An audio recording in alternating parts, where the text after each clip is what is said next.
Thanks, Ron. Like Sue, the footage that I will never forget from the ABC Four Corners program was that footage towards the end of the black cow trembling uncontrollably as it watched other cows being killed and cut up in front of it. And there was the voiceover from the expert saying that animals like sheep and cows do feel fear. And I thought to myself as I watched that footage, surely we can do better than this. We can do better than this.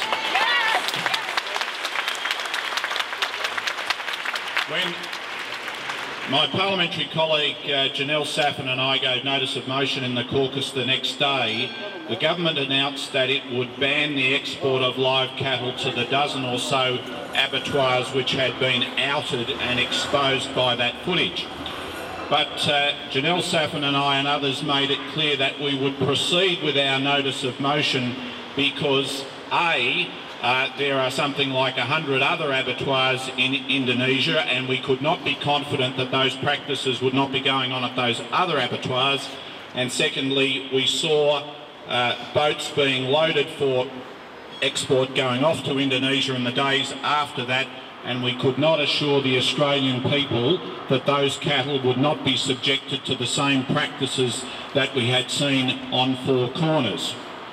The Australian public demanded action. The Australian public did not want business as usual. And then the Australian government did act. It acted to suspend live cattle exports to Indonesia. And that suspension has done a power of good. It has brought about a flurry of activity on the part of the Indonesian government and on the part of the authorities, and I believe that that activity will lead to an improvement in animal welfare standards. And I am very proud of the members of the Parliamentary Labor Party who stood up for decency in our treatment of animals, in our treatment of sheep and cattle. But since then, there has been pressure for a lifting of the suspension, and that pressure has come from Liberal and National Party members each day moving notices of motion. They did it on Wednesday and Thursday. They've got another one in the Parliament on Monday demanding that the suspension be lifted. And I am very concerned that if the suspension is lifted, we will see a return to the barbaric and outrageous practices that were exposed by the ABC Four Corners program. And so I urge all of you to contact your members of Parliament, contact Liberal and National Party members of Parliament, but contact all members of Parliament, because we live in a hung Parliament, both House of Representatives and Senate, and all members' views are important. And contact all of them and say, we do not want a return to live cattle exports to Indonesia.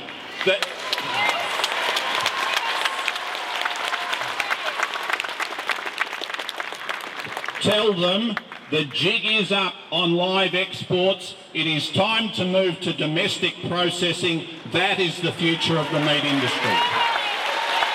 Now, I suggest contact them by emails, contact them by phone, seek to visit them in person. They may raise objections with you.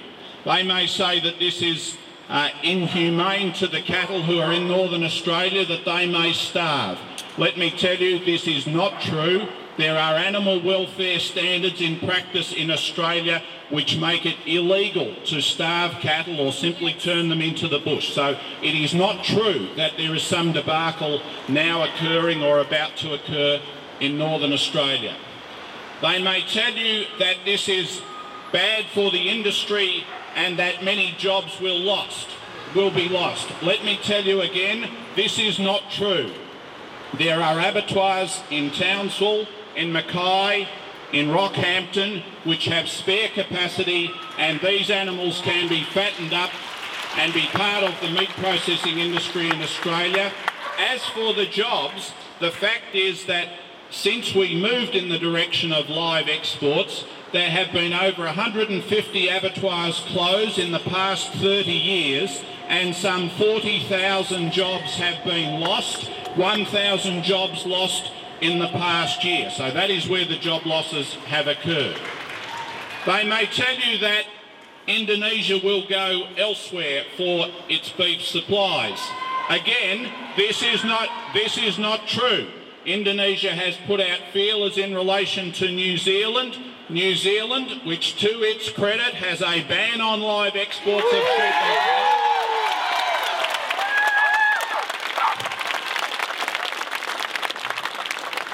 New Zealand has said no. The fact is that beef production in 2010 was down the year before. So there is not some way in which Indonesia can simply source beef elsewhere. In 2006, following similar revelations of animal cruelty in relation to exports to Egypt, the then Howard government banned live cattle exports to Egypt. That ban remained in place for 3 years. The sky did not fall in. Egypt was able to source meat from Australia, chilled beef. So it is not true that Indonesia will go elsewhere. They may also tell you that this will give offence to Indonesia and damage the relationship. Now, let me observe that in the first place, President Susilo Bambang Yudhoyono has ordered his Health Minister and Agriculture Minister to visit and inspect those Indonesian abattoirs. That is not a bad thing, that is a good thing. That is a step in the right direction. Furthermore, everything I have been told about halal killing is that it is not inconsistent with humane treatment of animals. But in any event, religious convictions cannot be allowed to override our obligations to deal with animals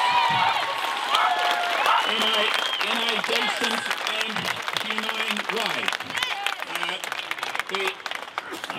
The exclusive brethren would like the government not to enforce its workplace relations laws because they think that conflicts with their religious obligations. But we don't do that.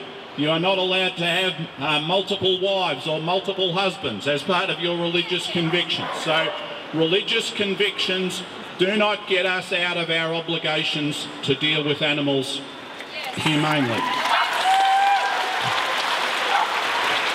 Finally, they may tell you that the domestic processing industry is not as lucrative or profitable as live exports. Now, it is my belief that this is not so. There have been studies done of this issue by outfits like ACIL Tasman, which have said that processing meat in Australia adds value of the order of 20%, and it stands to reason that downstream processing value adding is better than simply the live export. But in any event, some things are more important than money. We should not seek to make a profit off the back of the torture, misery and suffering of defenceless animals.